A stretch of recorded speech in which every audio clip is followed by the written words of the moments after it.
I have the distinct privilege and honor to be speaking to Keith Lloyd Thomas Arthurton. I've said that name so many times over his career because we would have done quite a number of interviews from when he was playing club cricket, when he made it to the West Indies team.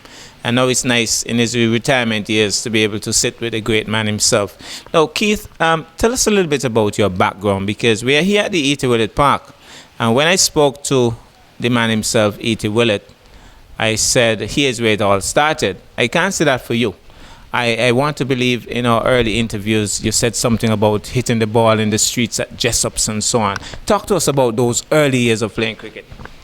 Okay, well, first let me say thanks once again to the Ministry of Social Development and Sports for having me here for this interview and also giving me an opportunity to put something back into cricket that I love so much.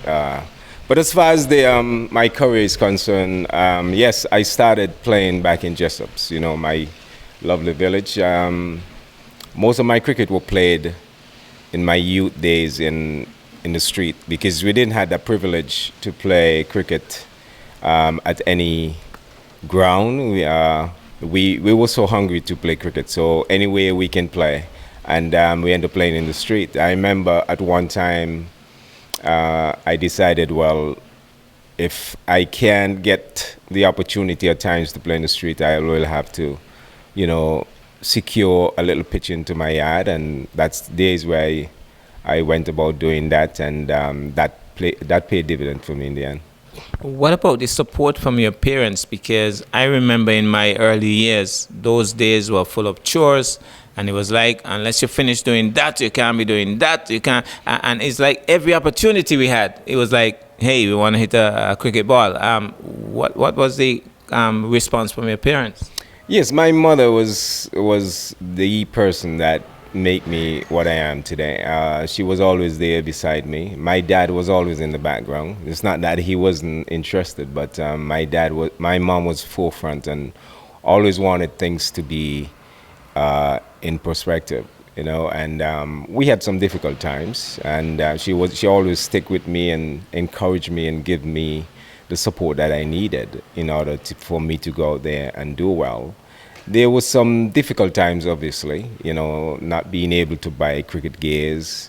She will take time out to get, people to sponsor people like Mr. Parry at that time, working in the government, for the government, and along with a number of people. And I remember when she bought my first cricket bag, it was like a little surprise.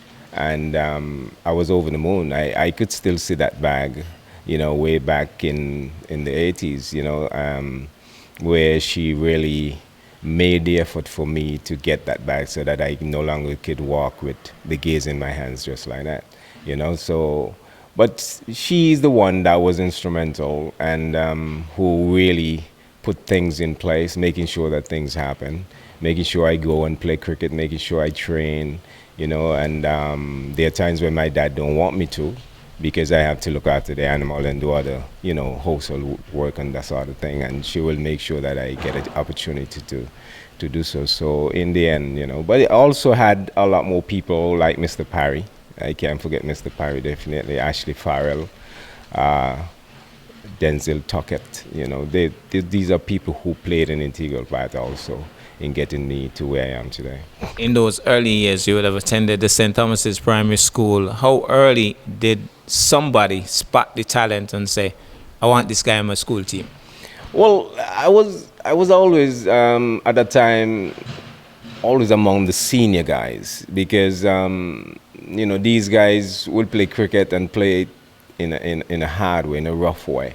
And because of that, I always want to be able to play hardball cricket. At my age, around, say, maybe 7, 8, 9, 10, going to primary school, everything you hear guys who love cricket and knows about West Indies cricket, they just talk about cricket. And, you just feel so passionate to be a part of it, to understand the importance of playing cricket and where cricket can take you in your life and that sort of thing. And then later on, You know, you hear guys like I have a friend of mine named Patat. He's in the Virgin Islands. William, he's from Jessup. He will say like, you know, he will call me cricketer's name in the past, like Miller, you know, and you know people who he will say I remind him of, you know, that sort of thing, you know, and he kept on saying one day you will play for West Indies, and then later on, you know, you get guys like Philip Seja, who was still a very close friend of mine who also played an integral part. You know, he was always there for me. I remember when I went off to England for the first time, he gave me a suit. You know, Wow. to travel, he told me that you got to look well organized. I always remember that suit. You know, well fitted and that sort of thing. And he was always there to encourage me and tell me what need to be done. You know, how we should go about doing it. Because you know, Philip, he loves the game. And he always wanted to be a part of it. But He thought he was the best off spinner in the world. You know? yeah, once Philip get the ball in his hands, you know, he doesn't matter who he's bowling to. He always feel like I like his mindset for that. You know, the fact that he just believes in himself and he believes that you know he can get you out, and that is very good as far as the mental attributes. Then you went on to the Charlestown Secondary School. Remind me, if you will. But my understanding is that Keith Lloyd Thomas Arthurton, principally at that time, used to be a bowler. The batting apparently came a little later. How did that work, Keith? Yeah, I for one, I wanted to be like Willett. You know, I emulate this guy from his from start to finish. I mean, I just like the way, the ease that he got about playing cricket, and you know, it makes it look so easy. And I wanted to bowl like him. And I remember one day Ashley said to me, "If you want to play for Nevis, you better start working on your batting, because El Comido is like 3 players in one, and they know where they're going to pick another leg spinner because he can bowl up the team by himself." And you know, I consider that and I take it very seriously, and that's when I went and started preparing, stripping my yard and doing a lot of batting. And for some reason my batting just clicked, it just come on. And then at what age you made it into the Nevisian team? I got into the Nevis team just making, I think I was just making 17, yeah. Because I was still playing youth cricket, yeah. I think it was 17. Yeah. You remember that first encounter? You remember walking down these steps, these historic steps here at the ETW, and you remember how you felt at the time and that first ball, and probably even who bowled it. Do you remember that? Yeah, well, I don't remember exactly who I faced first. I can remember Charlie Hodge. It was against Anguilla. Okay. I remember I made 80, I think it was 85. Wow. And I was batting with Mr. Amri for some time. He was guiding me through my innings, you know. I remember he was telling me, like, you know, you got to believe in yourself. You know, you're good enough to be here. You know, these guys, they're going to try and frustrate you. But, you know, just play your own natural game, and you could go on and make a century, you know. And, you know, but that inning definitely was almost like the introduction to national tournament to you, and helps me to get into the regional level. And I gave you that kind of confidence booster. Yeah, definitely, because once you do well that early, and when you do make a transition, that tells you that, oh, you're good enough to be here, and you're even good enough to get to the next level. And then you made it into the Leeward Islands team. At what age, about what age were you then when you got into the Leeward Islands team? I got in the team when I was, I think was 20, 21, you know, so far back, you know. So, yeah, 2021, I got into the Leeward team, and that was back in 1986. Yeah, 1986, I got into the team. 85, I was there and thereabout, but get into the camp and that sort of thing for experience. I remember they took me there for some experience in that, in Antigua. And then 86, I actually made my debut in St. Kitts, playing against Barbados in the wonder game, and then over here in the 40 game. Did you do pretty okay in those first encounters? I remember the first game in St. Kitts, the wonder game, I I was very close to getting the man of the match, surprisingly. I made 30 out, and I was outstanding in the field. I was unbelievable. I remember Desmond Haynes seeing me for the first time playing. He said, he actually came and held my hands and asked me what sort of device I have in my hands, because when the ball goes into my hand, it just stays there, you know. So, and you know, he tapped me on my shoulder and said, you know, you look like you can go places, you know, keep working hard, and one day, you never know, you'll play for West Indies. Where did that feeling come in? Because Keith Lloyd Thomas Arthurton, that name is synonymous with excellent feeling. And when I say excellent feeling, I always used to admire not only the feeling, the actual feeling. There was a little crouch, a little walk as the bowler approached the stumps. Keith Arthurton was a kind of reaching forward and a cat-like walk, moving in and then lightning over the field. Where did that come from? I think it came from fitness, though. It came from, because I used to train very hard, very, very hard. Fitness training used to always play an integral part, and that's what I try to share with these youngsters. You know, once you fit, the job becomes a lot easier, physically and mentally.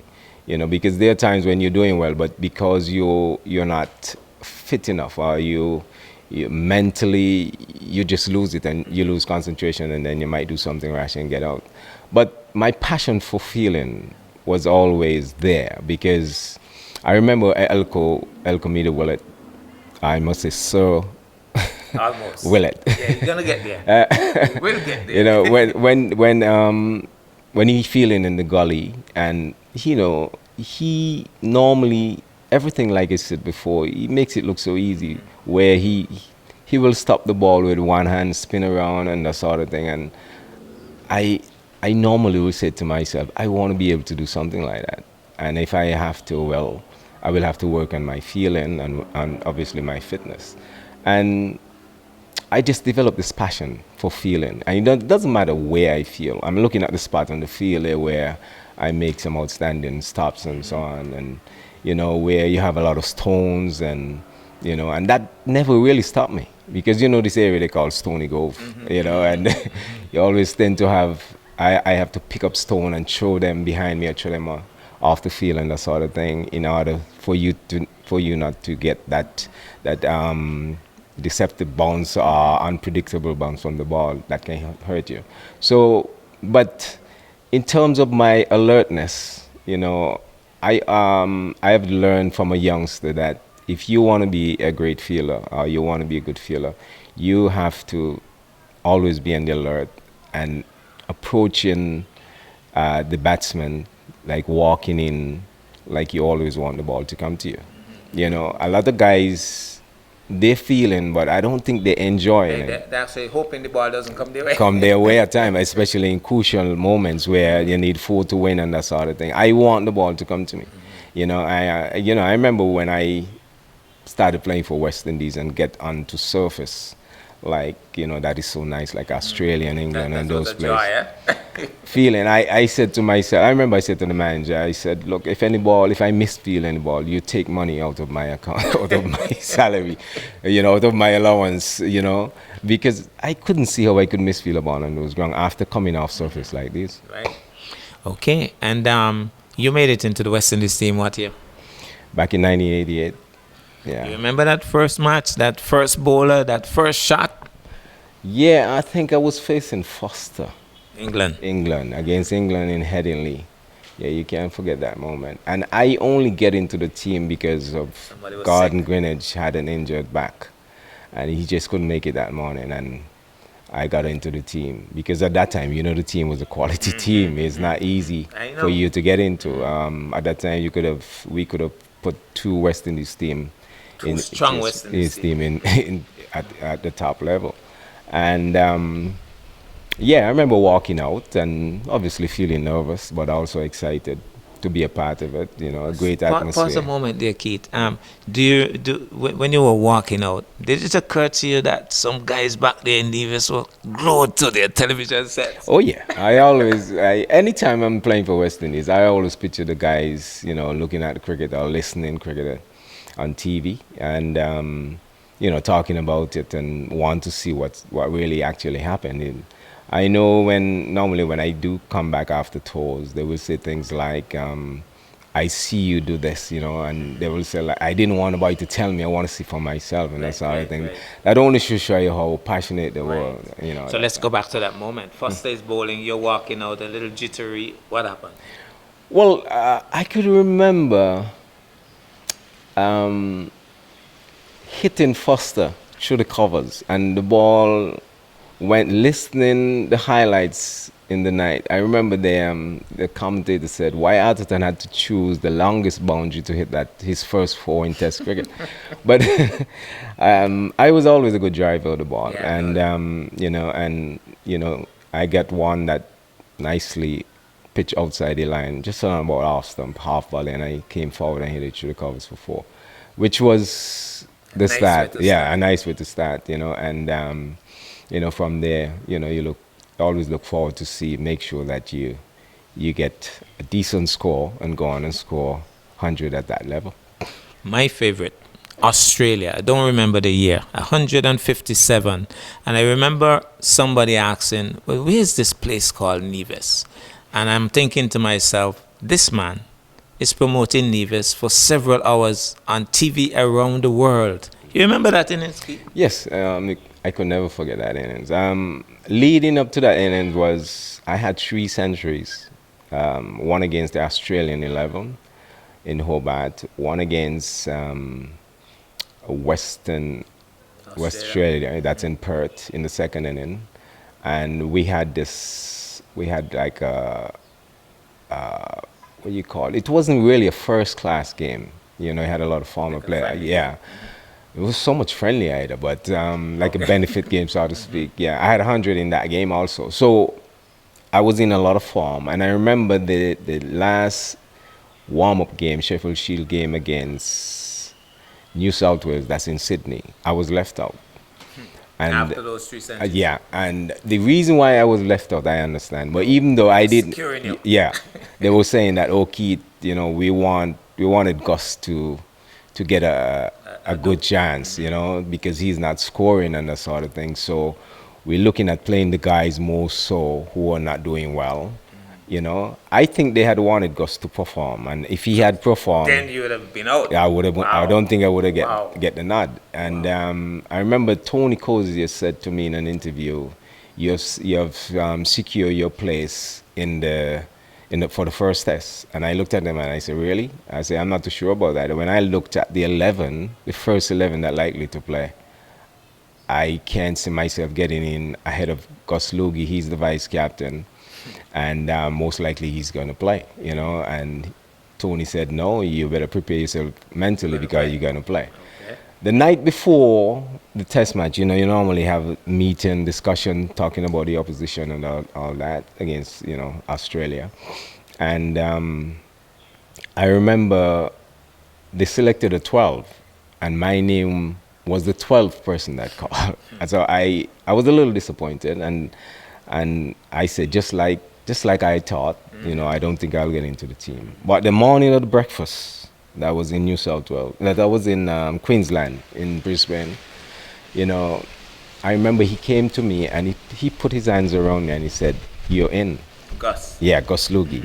He came and he said, "You're in." And I looked up and I watched him and he said, "Look, I'm serious. I won't make that sort of joke. You know me, Keith." Okay. I said, "Thanks, Gus. I really appreciate it." So the fact that I had to perform that well in order to get into the 11, that only tell you, because he was the vice captain of the team and he had to step aside in order to give me the opportunity. And I wasn't nervous or anything going into the first test, simply because I was scoring so well and I had a lot of runs behind me. I was very much confident. No helmet, just my cap. Surface was ideal, a little bit of bounce with some pace, and you know that these guys are going to come after you. So I prepared myself for it, and I remember pushing, I think, push a ball in the offside, and I got 3 runs. And I said, it looked like, something Today's yours. today could be my day. And I never really looked back. I think it was the best inning. Even though I could think the best inning that I played in Test cricket is at Lords, when I think I'd made 70 odd. Okay. It was the last to get out. in some difficult circumstances. But I don't think that was the best. I think that 157, I could have gone on and on and on. Keith, we have heard a lot about it, but you would have been in the middle. Derek Parry once told me that Thummo once told him, with some additional words that we can repeat, that he's going to tear those pads off his foot. You do the Australians really do a lot of sledging, or it's only fairy tale? When you're out there batting that 157, you must have heard a lot of stuff. How real is this thing? Oh yeah, these guys, that's part of their game, and they sledge very smart. They're very smart at it. They're very clever with it. They don't normally will come directly at you and say things. They just want to make sure that you hear what they're saying, and so pretend like they're not talking to you, but and whatever they're saying, it's not nice. I'm trying to make you uneasy. It's something that they even go back to your family.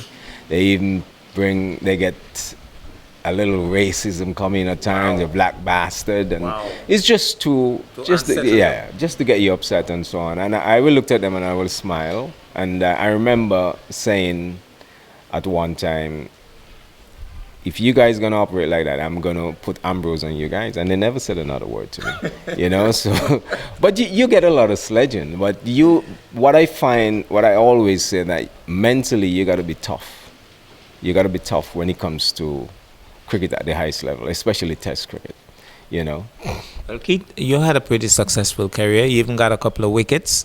So when you do an overview, would you say that you enjoyed your tenure at the highest level of the game? Yeah, I do. I enjoy it. Like I said, I came at a time where West Indies were winning, and were still winning and dominating world cricket. So I get a piece of that, and I understand the seriousness of West Indies cricket. Cricket is not just a game. It's more than that when it comes to Caribbean people. People, they looked up to us. Up this present moment, I still get the respect that I get in the past, and I know that I respect people. I try to be a role model, not only for myself, but also for the younger generation, the young cricketers that are coming through. So you have to be a good example in order for you to always be recognized for others. And, just like you share a lot of moments, people will meet me and say, oh, I was watching one of those old clips, man, when you did this and did that. And you could see they really enjoy it, Now, Keith, before we get into some stuff that you're dealing with right now in Nevis, I also enjoyed your batting of spin bowling especially. There was a guy by the name of Abdul Qadir. Now, he apparently was a mystery spinner. I can't forget listening on the radio when you tore him to bits in an innings in St. Lucia. I think it was leading up to a test match. What did he do you on that day? Yeah, I remember those games before I actually got into the West Indies team. That year in 1988 was myself and Bishop got selected in that particular year, where we played in the President 11, the Board 11, and the Under 23 in St. Lucia. I made 100 in Guyana against Pakistan. I made 100 in St. Lucia for the Under 23. And I had some times where Abdul Qadir was practicing. I was looking at his hands just to see if I can figure out the googly, because he spins the ball very, very much, and you can't afford. My strength was always to use my feet, and if I couldn't dictate whether I'll pick that googly, you're not going to let me. I don't want to go down there and be in indecision. So I recognized it when we were in Guyana. They were warming up, and he was bowling, and I remember I stood by the fence and just looking at him and see how, and I actually saw him bowling that googly with all the ease in the world, because he was a great bowler. And I said, okay, I think the time has come for me now to start to play a little bit more positive, and see how I can get him to push around. In St. Lucia, Mendo Phillip Park, I started using my feet, and when I get close enough, I hit a few balls in the river, hit him through the covers. I remember he started cursing and he said to me, no one ever hit me like that, and you will never do that again. And he was pretty angry, when he said it, And I said, well, if you bowl it there to be hit, I'm gonna go with it, And he didn't like it, and I kept on doing it. And the crowd were with me. Oh, yeah, They were I speaking. remember. Yeah, the crowd were really getting on. But I think that was the icing on the cake when I played that,